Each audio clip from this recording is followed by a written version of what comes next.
अंकुर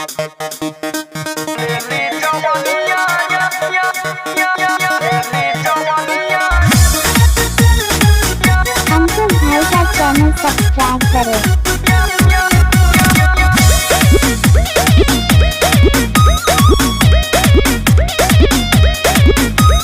नया नया बात चढ़ल जवानी भइल मिजाज पानी पानी करत मन लब करे के अभी तो पहिला बाटे उठानी। अरे बुझाई होता गजन इंजन बा गरम चाहता ने करावल रिपेयर सर्विसिंग के जरूरत बा। वार बारू करे गोरी के यार ना तलेली जवानिया रे। अच्छा वार बारू करे गोरी के यार ना तलेली जवानिया रे। ऐसन बात बा।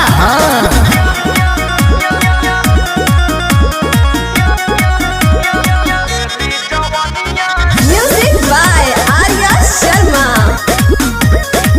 Mix by Ankur Rajput. समझलो कमनवा न मानत हो जम भइल बाटे पूरा देहिया रोग यही कर दिन रात बढ़त रही मिली मरद के जब लेना नहिया दिल में बड़ा दर्द बा हो।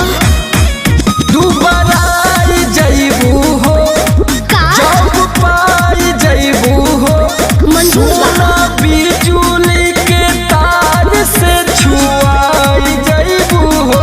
घर जाए दो ओरा जवानी के पेपर बाटे करे वाला चाही फेयर तारा कुछ बुझात नहीं के। वार बारू करे गोरी के यार का ना करी? तलेली जवानिया रे। ओहो वार बारू करे गोरी के यार ना तलेली जवानिया रे। कैसन बात बा। हाँ तो और का